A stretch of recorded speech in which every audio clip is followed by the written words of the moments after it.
எல்லாருக்கும் என் அன்பான வணக்கங்கள். இன்றைக்கி நம்ம ரிவ்யூ பண்ண போகிற அத்தியாயங்கிறது 32வது அத்தியாயம். இதுவும் ஒரு சின்ன 2 பேஜ் தான் எழுதியிருக்காரு. ஆனால் இந்த 2 பக்கத்தில் எழுதியிருக்கிறதுங்கிறது நமக்கு எல்லாத்துக்கும் தெரிஞ்சாலும் அது விலைமதிக்கப்படாத ஒரு உண்மை, ஒரு சத்தியம். அது அவருக்கு தானாக புரிஞ்சுது. அதனால்தான் த டான் ஆஃப் நாலேஜ், ஏன் gain of knowledge, teaching of knowledge ஏதாவது சொல்லலாம்ல. அதாவது இப்போ நாலேஜ்னால் அறிவு. அந்த அறிவு நம்மளோட எக்ஸ்பீரியன்ஸில் வரும்போது தான் அது ஞானமாக மாறுது.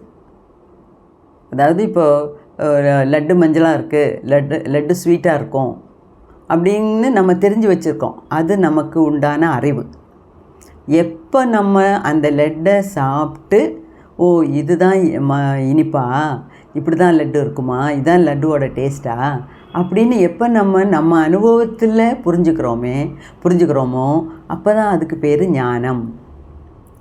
அப்போது இங்கே நாலேஜுங்கிறது நமக்கு அறிவு பல விதத்துலேருந்து, பல இடத்துலேருந்தும், பல முறைகள்லையும் நமக்கு கிடச்சிட்ருக்கு.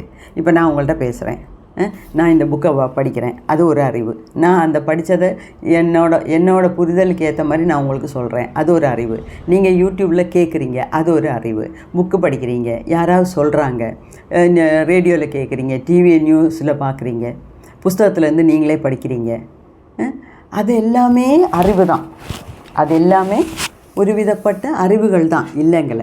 ஆனால் இந்த அறிவு அதெல்லாம் வெளி உலகத்துலேருந்து நமக்கு கிடைக்கக்கூடிய அறிவுகள். டீச்சருக்கு ஸ்கூலில் சொல்லிக் கொடுக்குறாங்க, காலேஜில் போனால் லெக்சரர் சொல்லிக் கொடுக்குறாங்க, நெட்டில் நம்மளே போட்டு தேடி கண்டுபிடிச்சி நிறைய விஷயங்கள் புரிஞ்சுக்கிறோம். இப்போது அதெல்லாமே நாலேஜ் தான், அறிவு தான். ஆனால் இதில் என்ன சொல்லியிருக்காரு, the dawn of knowledge. The dawn of நாலேஜ்னால் அந்த அவருக்கு உள்ளிருந்து உதித்த அறிவு. அதாவது அவருக்கு தலையில் சுயமாக உதித்த அறிவு. அப்படி என்ன அறிவு உதிச்சிருச்சு? அது அதை எதை பற்றி அப்படி சொல்கிறாரு அப்படின்னா 2 விஷயம். அதாவது சுப்ரீம் ட்ரூத், அதாவது கலப்படமே இல்லாத, பொய்யே சேராத சுத்தமான உண்மைங்கிறது தான் அந்த சுப்ரீம் ட்ரூத்.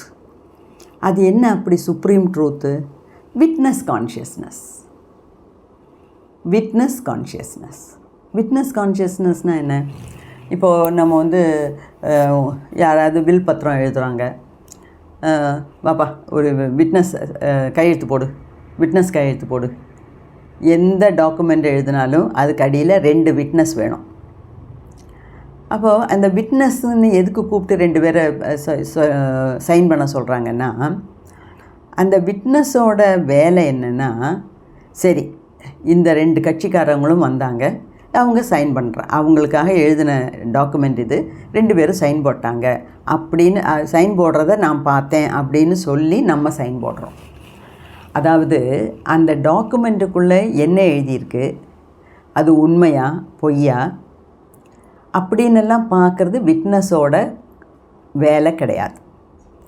விட்னஸோட வேலைன்னா, ஆமாப்பா இன்றைக்கி 18ஆம் தேதி 3 மணிக்கு இந்த 2 பேரும் இந்த டாக்குமெண்ட்டில் சைன் பண்ணாங்க, இன்னார் முன்னிலையில் சைன் பண்ணாங்க, அதுக்கு நான் சாட்சி பாவனை. விட்னஸ்னால் சாட்சி பாவனை. ஸோ நான் சாட்சியாக இருந்தேன், அவ்வளோதான். எனக்கு பணமோ கொடுக்கல் வாங்கல் விவகாரமோ, அதில் டாக்குமெண்ட்ஸ் யாரை சப்போர்ட் பண்ணுது, அதில் எழுதியிருக்கிறது சரியா தப்பா, இது எதுவுமே வெரிஃபை பண்ண வேண்டிய வேலை எனக்கு விட்னஸ்க்கு கிடையாது. விட்னஸ் என்ன, ஆமாப்பா அவங்க 2 பேரும் வந்தாங்க, சைன் பண்ணாங்க, அதுக்கு சாட்சி நான், அவ்வளோதான். அதுபோல் இந்த விட்னஸ் கான்ஷியஸ்னஸ்னால், அதாவது உலகத்தில் எல்லாமே ஏதோ ஒரு விதிக்கு உள்பட்டு நடக்குது. அது நம்ம வெறுமனே பார்த்துக்கிட்டு இருந்தாலே போதும். அப்போது வெறுமனே பார்த்துக்கிட்டு இருக்கிறது தான் விட்னஸ் மோடுனா, அப்போ எப்படி நம்ம வெறுமனே பார்த்துக்கிட்டு இருந்தால் போதுமா? அப்போ காலையிலேருந்து சாயங்காலம் நைட்டு தூங்குற வரைக்கும் வீட்டில் என்னென்ன நடக்குதுன்னு சொல்லி சும்மாவே நம்ம உட்காந்துருந்து பார்த்துட்டு இருந்த முடியுமா? வேடிக்கையை பார்க்குறோம், இல்லை சினிமாவை பார்க்குறோம். அதோட அர்த்தம் அது கிடையாது. அதாவது நடக்கிறதெல்லாம் நடக்குது. அதில் அன்றைக்கி நான் சொன்ன மாதிரி 100% இன்வால்மெண்ட்டு வேண்டாம். இன்வால்மெண்ட்டுனா அதுக்குள்ளே நுழைஞ்சு இப்போ இந்த டாக்குமெண்ட் எழுதுனது சரியா, யாருக்கு சப்போர்ட்டாக இருக்குது, யார் தப்பாக எழுதியிருக்கா, இல்லைன்னா அதெல்லாம் நம்ம ரொம்ப அனலைஸ் பண்ண வேண்டாம். வெறுமனே நம்ம பார்த்துட்ருக்கணும்.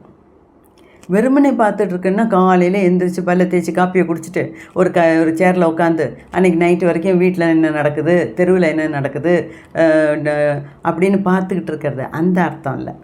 அதாவது நம்ம கடமையை செய்யணும். நம்ம பலவிதமான ரோல் ப்ளே பண்ணுறதுக்காக இந்த உலகத்துக்கு வந்திருக்கோம். அப்போது அவங்கவுங்க கடமையை அவங்கவுங்க ரோலை கம்ப்ளீட் பண்ணி பூர்த்தி பண்ணிட்டு போயிட்டே இருக்கணும். அதில் அப்போது இதெல்லாத்தையும் நடத்துறது யார்? நமக்கு மேலே உள்ள ஒரு சக்தி. அதுதான் இறைவன், அதுதான் கடவுள். அந்த சக்திங்கிறது என்ன? அதாவது இந்த விஷயத்தை மறந்துட்டு தான் நம்ம எல்லோரும் என்ன பேசுகிறோம்? இது நான் செஞ்சேன், இந்த வீடை நான் கட்டினேன். சரி, நம்ம எதுவுமே செய்யலை. நம்ம அதை செய்யறதுக்கு உண்டான ஒரு கருவியாக இயற்கை நம்மளை பிரயோஜனப்படுத்துது. நம்ம எல்லாத்துலேயும் ஒரு டூல், அவ்வளோதான். நம்மளாக சுயமாக ஒன்றும் செய்ய முடியாது. ஸோ அதே தான் பகவான் கிருஷ்ண பரமாத்மா சொல்கிறாரு, நீ உன் கடமையை செய். சண்டை போடணுங்கிறது உன்னோட டியூட்டியாக சண்டை போடு. இல்லை சும்மா மரத்துக்கடியில் உட்காந்து தியானம் பண்ணுறது தான் உனக்கு டியூட்டின்னு சொல்லியிருக்காங்களா, அதை செய். உன் கடமையை நீ செய், பலனை எதிர்பார்க்காதே. Do your duty and leave the rest to God, leave the rest to me. எங்கிட்ட விட்டுரு. அதுக்கு உனக்கு எத்தனை % பாஸ் மார்க்கு ஃபெயில் மார்க்குங்கிறது நான் தீர்மானிப்பேன். நீ அதுக்காக உன் தலையை போட்டு புண்ணாக்க வேண்டிய அவசியம் இல்லை. ஆனால் உன் டியூட்டியை நீ செய். அந்த டியூட்டியை செய்யும்போது நம்ம எப்படி செய்யணும்? அட்டாச்மெண்ட் இல்லாமல். இன்வால்மெண்ட் வேணும். இன்வால்மெண்ட்டுனா என்ன? அது நல்ல விதமாக செய்யணும். ஏதோ டியூட்டியை செஞ்சேன், கடமைக்கு செஞ்சேன் அப்படிங்கிற இது இல்லாமல் நமக்கு விதிக்கப்பட்ட காரியங்கள் நம்மளை இன்வால்மெண்ட்டோடு செய்யணும். ஆனால் அதில் அட்டாச்மெண்ட்டு இருக்கக்கூடாது. இன்வால்மெண்ட்டுனா ஐயோ இது நல்லா வரணும். இப்போ ஒன்றும் இல்லை, ஒரு சாம்பார் வச்சா கூட நல்லா வரணும், டேஸ்ட்டாக இருக்கணும், எல்லாத்துக்கும் பிடிக்கிற மாதிரி வைக்கணும் அப்படின்னு நினச்சி தான் நம்ம வைக்கிறோம். அதுக்கு பேர் தான் இன்வால்மெண்ட். அதே சமயத்தில் அட்டாச்மெண்ட்டுனா இது நான் வச்ச சாம்பார், இது நான் மட்டும்தான் சாப்பிடுவேன், இல்லைன்னா நான் சொன்ன மாதிரி தான் நீங்கள் ஊற்றி சாப்பிட்ணும், அதோட எல்லோரும் என்னை புகழணும், ரொம்ப நாகா ஓகோன்னு புகழணும், ஏன்னா அது நான் வச்ச சாம்பார் இன்றைக்கி நல்லா மணக்க வச்சுருக்கேன், அதுக்கு எல்லோரும் என்னை புகழணும் அப்படிங்கிற பலனை எதிர்பார்த்து செய்யக்கூடாது. அதான் கிருஷ்ண பரமாத்மாவும் சொல்கிறார், உன் கடமையை செய், உனக்கு அதனால் கிடைக்கிற பலனை குறித்து நீ கவலைப்படாத, அதோட பலனை கொடுக்கறதுக்கு தான் நான் இங்கே இருக்கேன் அப்படின்னு சொல்கிறார். ஸோ இதுக்கெல்லாம் பேர் தான் அந்த விட்னஸ் கான்ஷியஸ்னஸ். அப்போது நமக்கு மேலே ஒரு சக்தி நம்மளையெல்லாம் நடத்தி வைக்கிது. இந்த பப்பட் ஷோ பார்த்துருப்பீங்கள்ல, நிறைய பொம்மைகள் இருக்கும். இந்த பொம்மையோட கை கால் கழுத்தெல்லாம் ஒரு நூலில் கட்டி இந்த விரல்ல எல்லாம் கட்டிடுவாங்க. அப்போ ஒரு ஆள் இந்த விரலை இப்படி மாற்றி பண்ணும்போது அந்த பப்பெட்டுகள் பொம்மைகளெல்லாம் ஆடுது, இப்படி குதிக்குது, அங்கங்கே போகுது, இன்னொரு பொம்மையை கட்டி பிடிக்குது. அதெல்லாம் செய்யறதுக்கு உண்டான சாமர்த்தியம் இந்த ஆளோட 10 விரலில் இருக்குது. அதே மாதிரி தான் இந்த உலக வாழ்க்கையும் நம்மளை சம்மந்தித்த வரைக்கும் அது ஒரு பப்பெட் ஷோ. நம்மெல்லாம் அதில் பப்பெட்ஸ், பொம்மைகள். யாரோ நம்மளை ஆட்டி வைக்கிறாங்க, நம்ம ஆடுறோம் அதுக்கேற்ற மாதிரி. ஸோ அதனால தான் அதில் 100% இன்வால்மெண்ட்டு நீங்கள் வச்சுக்காதீங்க. அதுக்காக தான் ஏற்கனவே ஒரு வீடியோ போட்டேன், 50% அட்டாச்மெண்ட் 50% டிட்டாச்மெண்ட் அங்கிற மோடில் இருங்க, விட்னஸ் மோடில் இருங்க. ஏர்ப்ளைன் மோடு, சைலண்ட் மோடுங்கிற மாதிரி விட்னஸ் மோடில் இருங்க. பாருங்கள், உங்கள் கடமையை செய்யுங்க, அதோடு விட்டுடுங்க. அப்போது இந்த மாதிரி ஒரு அறிவு முக்தானந்தாவுக்கு உள்ளுக்குள்ளேருந்து வருது. அதுக்கு தான் டான் ஆஃப் நாலேஜ் அப்படின்னு சொல்கிறார். வேற ஒன்றும் இதில் இல்லை. அது அவர் சுயமாக புரிஞ்சுக்கிட்டார், அதைத்தான் சொல்கிறார். ஓகே, இது இரவல் அறிவோ, புஸ்தகத்துலேருந்து படித்த அறிவோ, மற்றவங்க சொன்ன அறிவோ எதுவுமே கிடையாது. அவருக்காக சுயமாக தோணுச்சு. அது மட்டும் இல்லைங்க, இந்த விட்னஸ் மோடுங்கிறது நம்ம ஆத்மாவோட நேச்சரே இந்த விட்னஸ் மோடில் இருக்கிறது தான். அதே மாதிரி லலிதா சஹஸ்ரநாமத்தில் அம்பாளை பற்றி சொல்லும்போது கூட காரிய காரண நிர்முக்தா அப்படிம்பாங்க. காரிய காரண நிர்முக்தான்னா என்ன? எல்லாத்துக்கும் ஒரு காரணம் இருக்குது, ஆனால் அம்பாள் அதில் இன்வால்வ்டா கிடையாது. அம்பாள் அதிலேருந்து நிர்முக்தா, அதிலேருந்து முக்தி பெற்றுட்டா, அதில் இன்வால்வ் ஆக மாட்டான். நடக்கிறதெல்லாம் நடக்கும். ஒரு விட்னஸ் மோடில் உட்காந்து பார்த்துட்ருப்பாங்களே தவிர அதுக்குள்ளே நுழைஞ்சு உனக்கு 5% தரேன், உனக்கு 20 மார்க்கு தரேன், உனக்கு 30 மார்க்கு தரேன், நீ அழகாக இருக்க அதனால் உனக்கு 35 மார்க்கு தரேன், எதுவும் கிடையாது. அதுக்கு அர்த்தம்தான் இந்த விட்னஸ் கான்ஷியஸ்னஸ். அதுதான் அவர் சொல்கிறார். அப்போது இந்த பாருங்க, அதாவது அந்த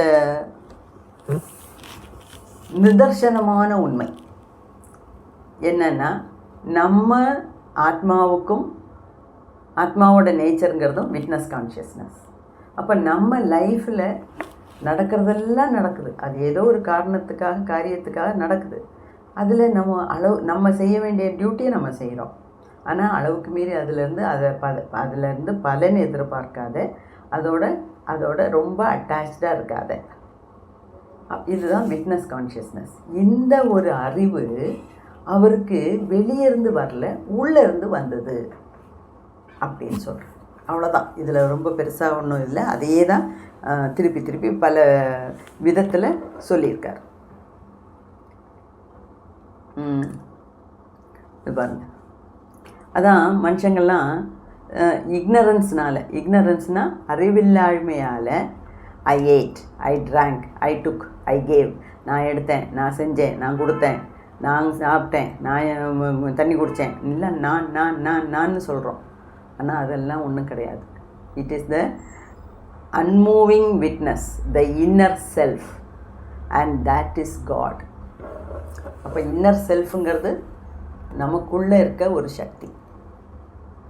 அதைத்தான் நம்ம கடவுளுங்கிறோம். அந்த சக்தி நம்மளை நடத்திட்டு போகுது. அது உள்ளே இருக்க சக்தின்னு எடுத்துக்கலாம், பிரபஞ்ச சக்தின்னு எடுத்துக்கலாம், சிவன் எடுத்துக்கலாம், பார்வதின்னு எடுத்துக்கலாம், ஜீசன்னு எடுத்துக்கலாம், அல்லான்னு எடுத்துக்கலாம், யாராக இருந்தாலும் சரி. அந்த ஒரு சக்தி, அது கணபதியோ முருகனோ மகாலட்சுமியோ யாராக இருந்தாலும் சரி, ஏதோ ஒரு சக்தி நமக்குள்ளே இருக்குது. அந்த சக்தி நம்மளை வழிநடத்தும். ஸோ இதுதான் அவருக்கு உண்டான, அவருக்கு தானாக மனசில் உதிச்ச, டானிங்னா உதிக்கிறது, அவருக்கு உள்ளேருந்து சுயமாக உதித்த ஒரு அறிவு. அதை பற்றி தான் சொல்கிறேன். ஓகே, புரிஞ்சிருக்குன்னு நினைக்கிறேன். கேட்டு பாருங்கள், புரிய ட்ரை பண்ணுங்கள், புரிஞ்சுக்கிறதுக்கு ட்ரை பண்ணுங்கள், வரும், புரியும்.